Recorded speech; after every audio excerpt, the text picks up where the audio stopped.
반갑습니다. 8월 17일 주일 큐티 스케치 시간입니다. 오늘 본문은 에스겔 18장 20절부터 32절까지의 말씀입니다. 오늘 본문은 이렇게 시작합니다. 범죄하는 그 영혼은 죽을지라. 아들은 아버지의 죄악을 담당하지 아니할 것이요 아버지는 아들의 죄악을 담당하지 아니하리니 의인의 공의도 자기에게로 돌아가고 악인의 악도 자기에게로 돌아가리라. 그러나 악인이 만일 그가 행한 모든 죄에서 돌이켜 떠나 내 모든 율례를 지키고 정의와 공의를 행하면 반드시 살고 죽지 아니할 것이라. 그 범죄한 것이 하나도 기억함이 되지 아니하리니 그가 행한 공의로 살리라. 주 여호와의 말씀이니라. 내가 어찌 악인이 죽는 것을 조금인들 기뻐하랴.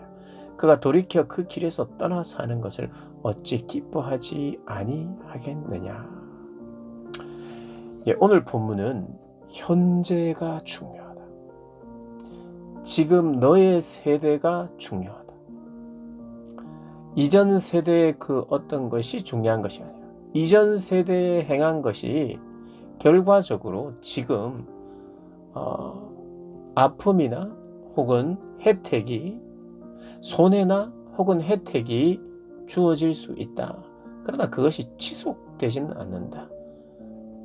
내가 어떤 선택을 하느냐에 따라서 달라진다. 이 이야기를 합니다.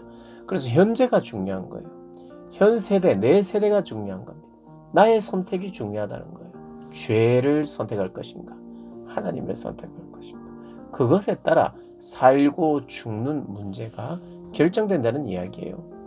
어제 본문에도 말씀을 드렸지만 아버지가 신 포도를 먹으면 아들의 이가 시다. 그래서 약간은 운명론적인 그러한 불평, 불만이 있었던 겁니다. 그리고 오늘 본문에 또 나오는 이야기인데 하나님 앞에 이런 불평을 해요. 공로주의적인 불평이에요. 그건 뭐냐 하면 이스라엘 백성들이, 이스라엘의 그 개개인이 자기가 행했던 의로운 행동이 있는 거예요. 의로운 행동이 분명히 있었어요. 그건 하나님도 인정하는 겁니다. 그런데 의로운 행동이 있었고 그의 삶이 아름다웠던 시절이 분명히 있었음에도 불구하고 지금 내가 하나님을 거역하고 있다면 지금 거역하고 있는 그것 때문에 죽게 될 것이다. 심판을 받게 될 것이다. 이 이야기를 하는 거예요. 근데 불평하는 것은 뭐냐 하면 내가 예전에 했던 그게 지금 현재의 나의 죄나 악함을 상쇄시켜 주면 안 되느냐.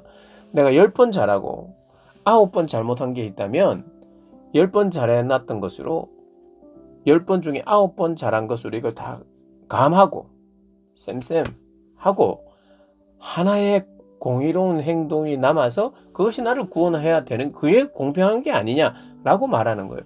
근데 하나님은 지금이 중요하다.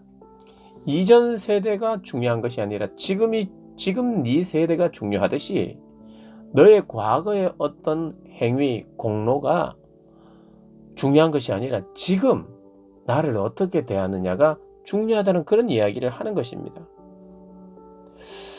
이미 지금 내가 아무리 잘해도 역사적으로 하나님의 심판은 이미 진행 중이에요. 공동체 전체를 향한 하나님의 심판의 의지는 변하지 않습니다. 그래서 어떻게 보면 이미 진행 중인데 내가 지금 돌이킨다고 해서 달라질 상황은 없는 건 맞아요. 때때로 사람들이 그렇게 생각합니다. 내가 재판을 이제 받을 사람이에요. 내가 이 재판을 받아서 형이 얼마나 나올지 몰라요. 얼마나 유죄냐 무죄냐 뿐만 아니라 형을 내가 살게 되면 한 10년을 살지 몰라요. 근데 그전에는 간절히 기도합니다. 하나님이 한번 기회 주시고 이게 무죄로 나오면 그렇게 기도하다가 무죄가 아니라 유죄로 나왔어요. 감옥에 가야 돼요. 그때 사람이 이럴 수 있어요. 감옥에 가는 건 나에 정해졌고 에라 모르겠다. 감옥에 들어가기 전에 또 죄를 짓자. 내가 하고 싶은 거 하자. 달라질 것도 없는데 이렇게 생각하면서 죄를 저지르는, 결과가 이미 주어졌기 때문에 죄를 저지르는, 불순종하고 어차피 뭐 판결이 났는데 이렇게 생각할 수 있단 말이죠. 판결이 번복되기를 위해서 내가 기도했고 이게 번복되기를 위해서 내가 주님 앞에 순종했는데 판결이 번복되지 않는다? 그럼 뭐 하나님 원망하고 또 그런 가운데서도 죄를 짓고 어차피 뭐 형은 70년 뭐 정해졌는데 이렇게 생각할 수 있어요. 그런데 하나님은 네가 이미 지금 어떤 결과가, 어떤 판결이 내려지든지 간에 너의 현재 나를 대하는 태도, 나에 대한 진심, 나에 대한 지속적이고 성실한 그 모습이 제일 중요하다는 거예요. 그래서 오늘 보면 이미 늦었어요. 늦었지만 돌이켜라. 단지 늦었지만 돌이켜라가 아니라 하나님이 여전히 지금 너의 모습을 귀히 보신다. 중요하게 보신다. 오늘 본문을 우리가 읽었지만 하나님이 우리가 죽는 것, 우리가 악인이 죽는 것을 하나님이 뭘 기뻐하시겠냐? 내가 조금이라도 기뻐하겠느냐는 거예요. 어떤 악인이라도 한 명이라도 돌아오기를 원하는 게 하나님의 마음이라. 하나님의 관심은요, 생명이에요. 생명. 판결이 나도 생명이 있는 사람이 있어요. 죄악에 또 걸려 넘어지지 않는. 오늘 본문을 보면 30절에 주 여호와의 말씀이니라 이스라엘 족속아 내가 너희 각 사람의 행한 대로 심판할지라. 그래서 결국 심판은 이루어지고 있어요. 돌이켜 회개하고 모든 죄악에서 떠나라. 그리한즉 그것이 너희에게 죄악의 걸림돌이 되지 않게.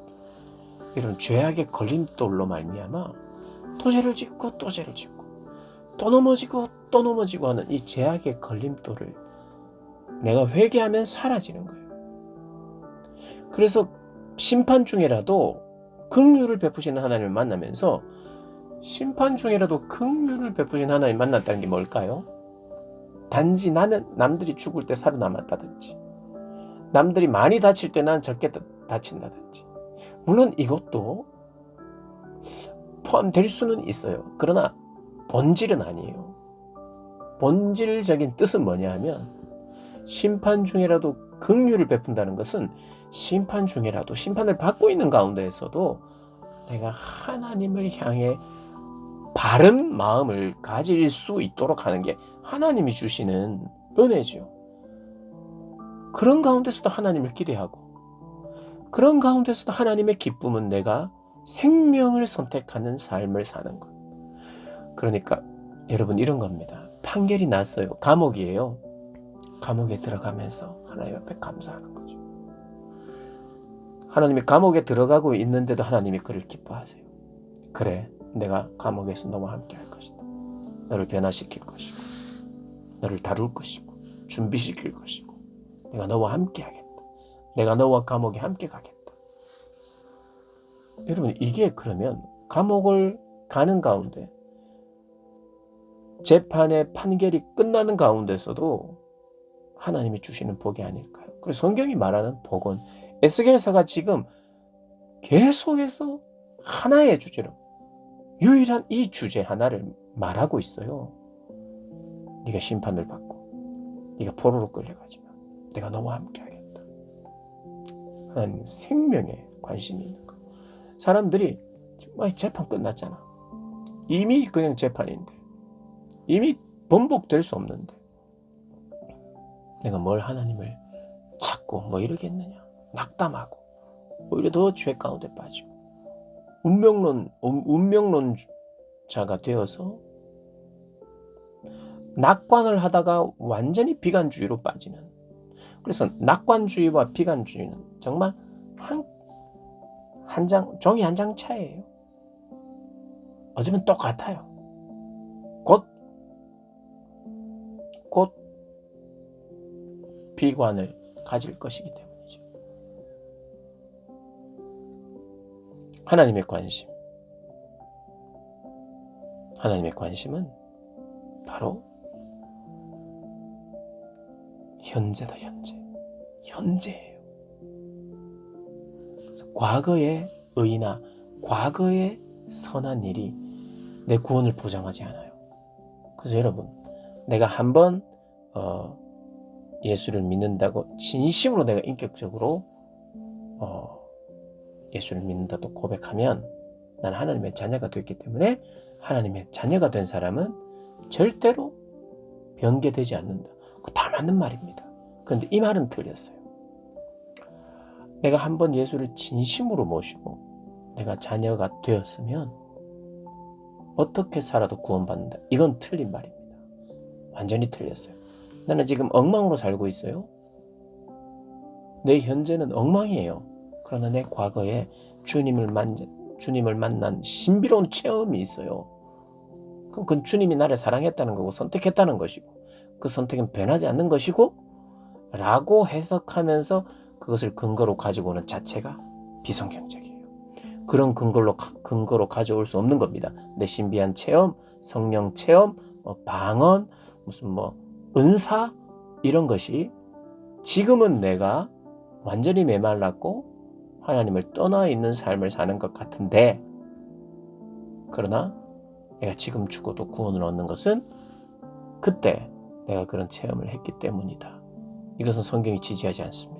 성경은 언제나 현재 하나님과의 지속적이고 신실한 관계가 구원을 보증하지. 그러니까 왜 보증하느냐? 지금 너의 관계, 하나님을 바라보는 그 관계를 보니까 너의 예수 영접한 그 시간, 그것은 진심이었고 그 진심의 결과가 지속적으로 이런 하나님을 사랑하는 사람으로 남게 했구나. 그러니 한번 진심으로 마음을 다해서 영접한 그 사건이 너는 그때부터 구원받은 것이 맞다. 이렇게 해석하는 건 문제가 없어요. 그런데 마치 지금의 상황은 중요하게 여기지 않고 과거 어떤 그 순간을 중요하게 여기면서 한번 구원은 영원한 구원이라고 말하는 것은 성경이 절대로 지지하지 않는 겁니다. 여러분, 그것은 사람이 잘못 말하는 거예요. 생각은 그렇지 않는데 그가 잘못 표현한 것일 수도 있고요. 논리적인 모순에 빠져 있는 사람일 수도 있고요. 그것은 기독교인들 안에, 심지어는 지도자들 안에도 잘못 표현할 수 있는 것이 있어요. 그러나 오늘 제가 말씀드리는 것은 신구약이 한결같이 지지하는 것입니다. 현재가 중요해요. 현재 하나님과의 관계가 제일 중요합니다. 현재의 관계가 내가 제 아무리 내 아버지가 내가 믿고 착한 일하고 선한 일 아무리 많이 해도 지금 내가 하나님 앞에 계속적인 반역을 하고 있다면 그것은 내 구원을 보증하지 못해요. 오늘 그 이야기하는 것입니다. 이것은 구약에만 지금 국한된 게 아니에요. 여러분, 이것을 그러면 하나님의 구원은 선택이 아닙니까? 예, 선택이에요. 선택이고 하나님이 선택하신 사람은 절대 빼앗기지 않아요. 그 말이 맞아요. 근데 이것을 이렇게 적용하면 안 된다 이거예요.